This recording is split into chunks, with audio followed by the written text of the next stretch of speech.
Hey, what's up, guys? Have you got a pond or a lake that's got a regular standpipe in it for draining the water whenever it gets too full?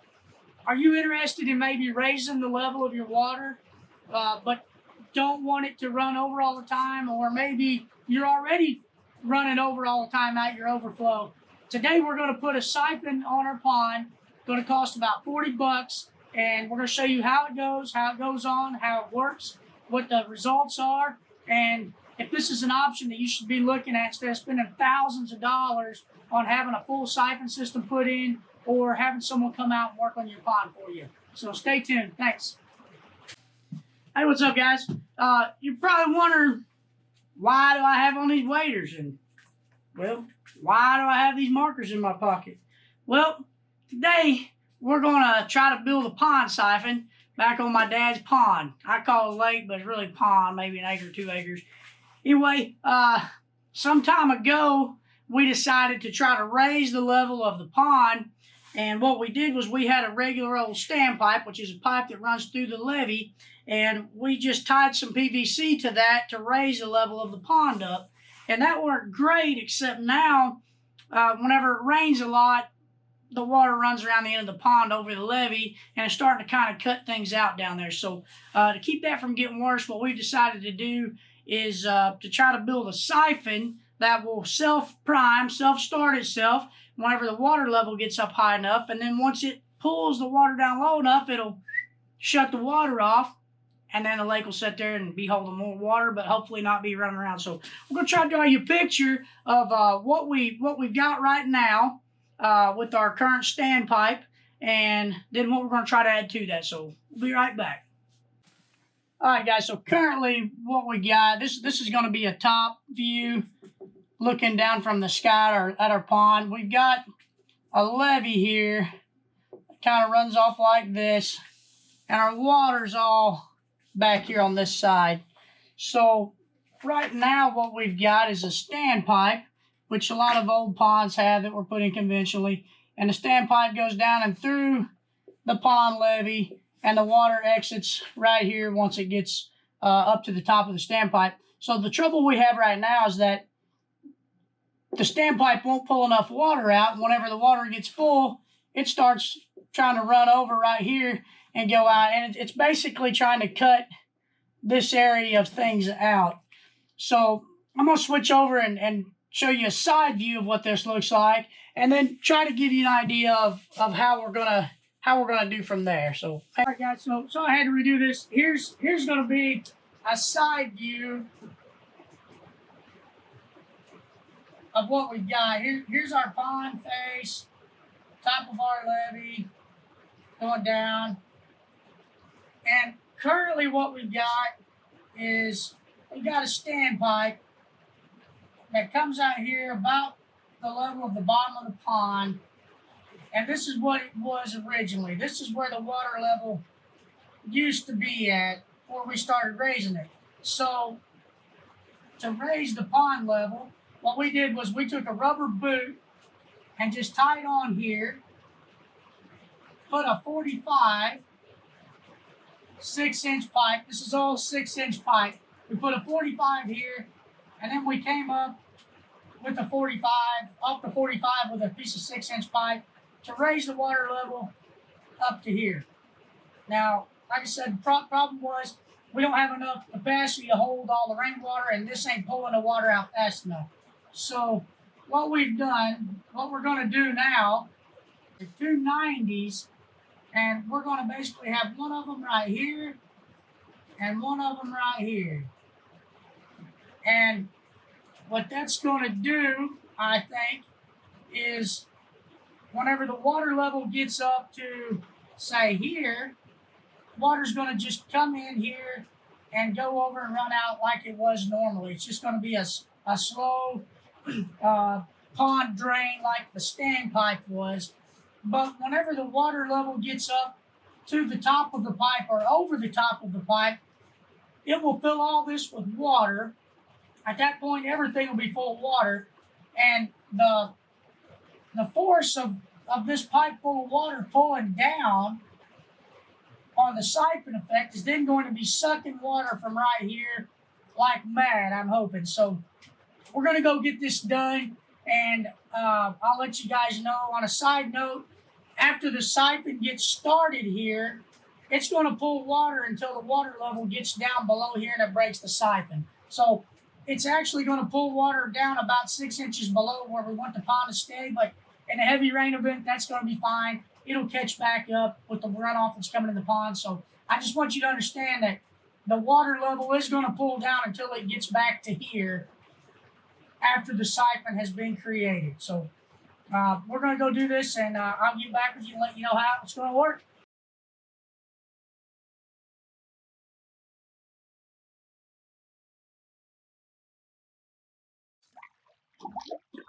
All right, guys, so what we're going to do first is we're going to have to lower this down. We probably, that pipe's 6 inch on this. We're going to try to take about 6 inches off of it, I guess. So, I don't know how this is going to work, but we can always take more off, can't put it back on. So, we're going to try to do this without getting our feet wet, our hands wet, I mean. Yeah, that's working good.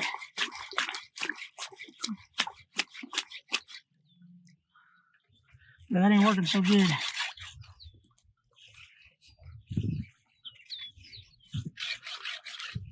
Take my gloves off. Ain't working worth crap.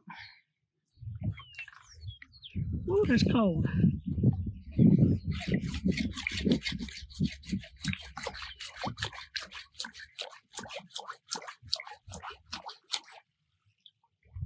I'm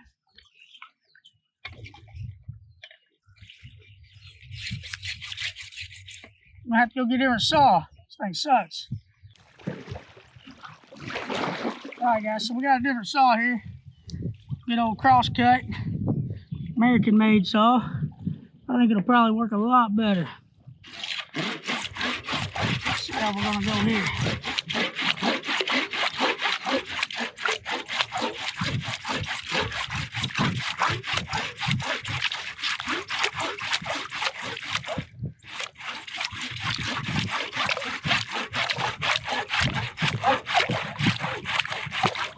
Oh yeah, we've already cut through the pipe.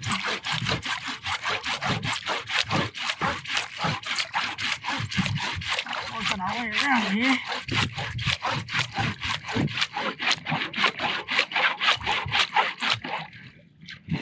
Probably a better way to do this, but this is what I got.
Oh yeah, that's a good 6 inches coming off there.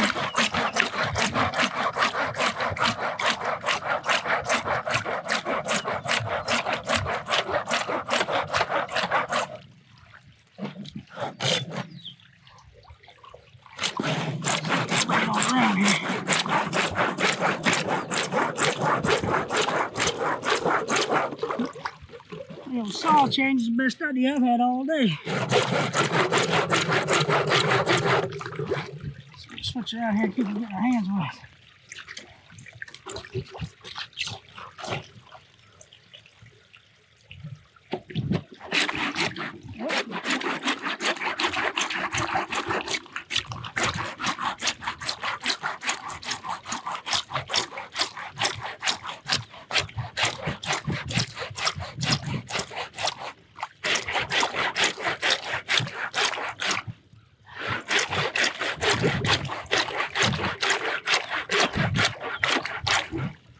right, we're about through.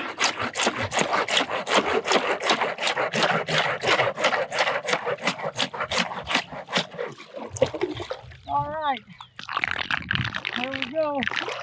Well, as you can see, it ain't pulling water very fast. And it was just barely making a little old spiral. So here's our contraption. Just a 90 here and a 90 back down. Woo, this baby pulling air, boys. So we got her. We got her on there. Guess we'll have to wait for about 4 more inches of water to see if it's gonna sure enough pull it or not. I'm gonna need to wire this up good and solid. There's some copper wire up here.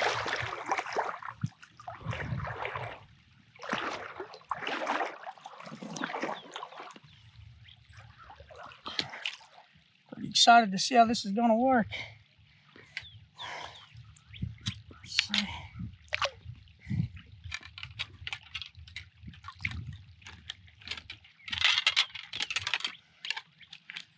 I'll keep something from floating into this thing and knocking it off.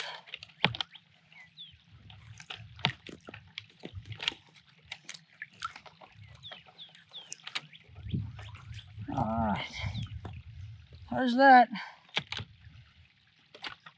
Tie this post over here to it too, maybe.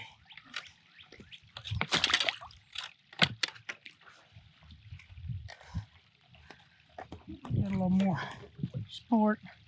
Alright guys, it's definitely running water now. I was kind of afraid it may try to airlock, but it's definitely running water at the low side. So we're gonna have to get about 4 more inches of water here before the siphon will actually start and take off. But we're gonna go on and get out of here. My hands are kind of cold. We're gonna take the drone and fly down and see what the pipe looks like down below, how much water is coming out right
Conclusion time. Was our siphon worth the $40? I think so. I do feel like we're probably going to have to go back and lower that water level down just a little bit more. That way that siphon can actually keep up and we don't have water running around in the pond. However, it's pulling water harder than I've ever seen water come out of that pond, so that's a good thing. If you guys would, please let me know what you think in the comments below. If you liked it, if you've got a better idea, if you did it yourself, if you got any questions about what we did, feel free to give me a holler. Anyway, as always, like and subscribe, and we'll see y'all next time. Thanks again.